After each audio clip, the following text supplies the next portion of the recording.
The dust hadn't settled on my grandfather's grave when Patricia Hendricks appeared at my door. I was sitting on the sprawling porch of the ranch house, still processing the fact that Grandpa Joe had left me all 1,200 acres of the Silver Creek Ranch. 1,200 acres of Montana paradise that had been in our family since 1889. The lawyer's words still echoed in my head. He wanted you to have it, Marcus. Said you were the only one who understood what this land meant. Patricia drove up in a white Lexus SUV that looked obscenely out of place against a backdrop of cattle pastures and mountain ranges. She was maybe 55, with that particular brand of suburban confidence that comes from winning too many arguments at PDA meetings. "Marcus Webb?" she called out, not waiting for an invitation before climbing my porch steps. "That's me." I stood, 6'3" in my grandfather's old boots, still wearing the suit from the funeral. "Patricia Hendricks, president of the Silver Creek Estates HOA. She thrust a business card at me. "I'm so sorry for your loss, but we need to discuss several violations." I stared at her. "Violations?" "Yes." She pulled out a tablet, swiping with manicured nails. "Your property is in violation of at least 15 HOA regulations. The fence along Highway 47 needs repainting. There are abandoned vehicles visible from the road. And frankly, the overall aesthetic doesn't meet our community standards." Something cold settled in my chest. "Ma'am, this ranch has been here since 1889. What HOA?" Her smile was pure poison honey. "Silver Creek Estates was established in 2019. The development encompasses the entire valley, and all properties within our boundaries fall under our jurisdiction. That includes your ranch." "Like hell it does." "I suggest you watch your language, Mr. Webb." Patricia's smile vanished. "We've already filed a lien against the property for unpaid HOA fees. Your grandfather refused to pay for 5 years. That's $60,000 in fees plus penalties. If you don't comply and pay up within 30 days, we'll be forced to foreclose." She left a thick envelope on the porch railing and walked away, her heels clicking like a countdown. I called my lawyer, Tom Morrison, who'd handled Grandpa Joe's estate. He arrived the next morning, his face grim as he reviewed the HOA documents. "Marcus, this is complicated," he said, sitting at the kitchen table that had hosted 4 generations of Webbs. "Technically, they filed the HOA with the county in 2019. Your grandfather fought it, but he was in his 80s and couldn't afford a prolonged legal battle. How can they claim authority over land that's been private property for over a century?" Tom sighed. "They drew the boundaries based on the valley's watershed. It's aggressive, probably illegal, but proving that in court would cost hundreds of thousands. They're banking on you not being able to fight." "Who's behind this?" "Development company called Prestige Valley Holdings. Patricia Hendricks is just a face. The real player is Derek Sutton. He bought up most of the old Mitchell property 5 years ago, built those McMansions on what used to be grazing land. He wants your ranch, Marcus. With your land, he could develop the entire valley." I looked out the window at the mountains my great-great-grandfather had first seen from horseback. "They're not getting it." "Then you'd better find a way to fight," Tom said quietly, "because in 28 days, they can start foreclosure proceedings." The next week was hell. Patricia showed up 3 more times with different violations. The barn was structurally unsound and an eyesore. The cattle were creating an odor disturbance. My work trucks were commercial vehicles inappropriately stored in a residential zone. Each visit ended with another fine, another threat, another countdown. But Patricia made a mistake. She got greedy. On day 12, she brought Derek Sutton himself, a soft man in his 40s wearing designer jeans that had never seen actual work. They arrived with a camera crew. "Just wanted to document the violations," Patricia said sweetly, "for the foreclosure proceedings." Derek walked around like he owned the place, pointing at buildings, discussing demolition costs and development potential. He was loud enough that I could hear every word from where I stood in the barn. "That old house goes first," he said. "The land's worth millions, but only if we clear out all this rural blight." Rural blight. My family's legacy.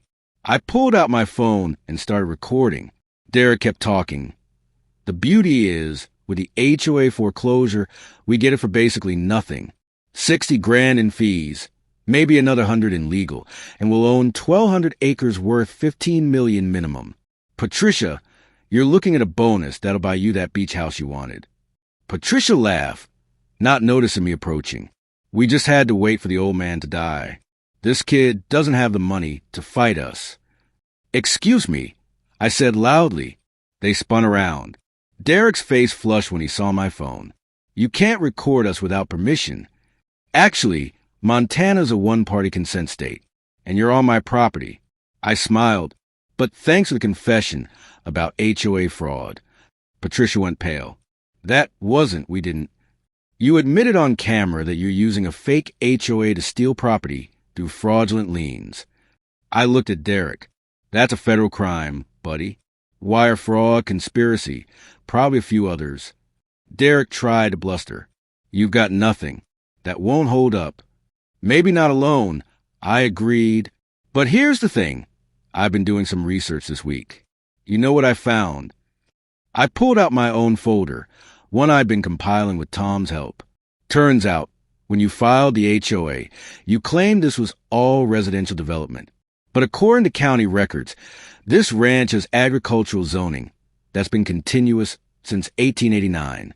Agricultural land can't be forcibly included in an HOA without the owner's consent. You forged my grandfather's signature on the HOA agreement. Patricia's mouth opened and closed like a fish. Oh, and those HOA meetings you've been holding? The ones where you vote on fines and regulations? I subpoenaed the attendance records. Funny thing, there's only ever 6 people present. You need a minimum of 51% of property owners for a valid HOA vote. You've been fabricating decisions. I stepped closer. So here's what's going to happen. You're going to dissolve this fraudulent HOA. You're going to return every penny you've stolen from people in this valley.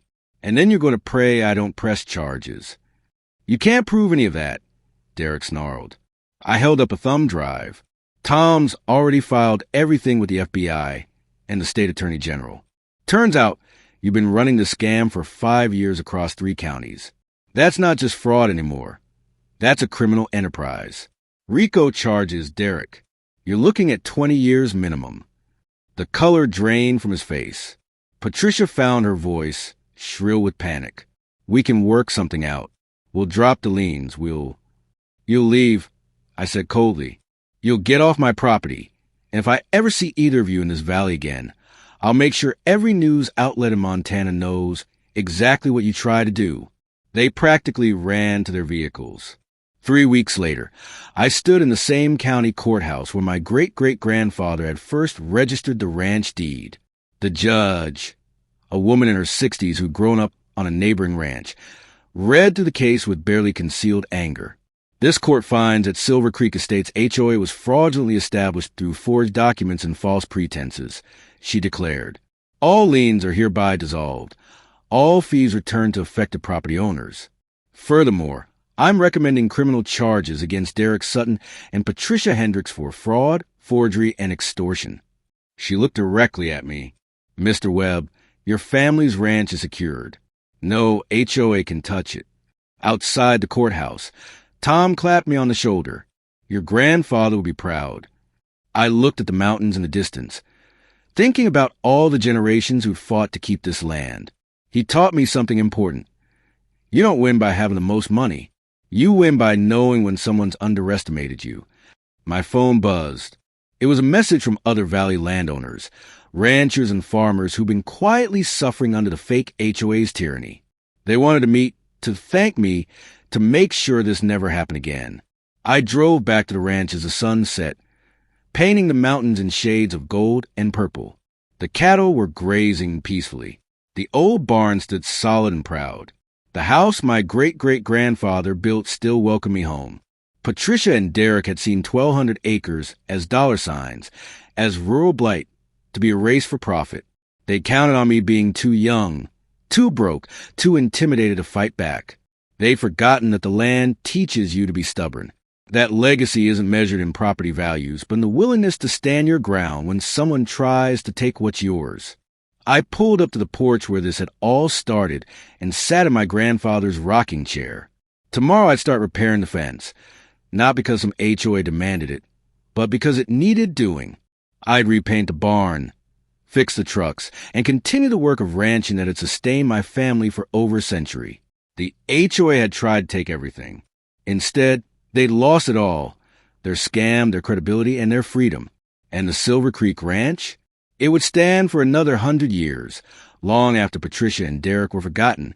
Some things I'd learned are worth fighting for, and some battles, against all odds, are meant to be won.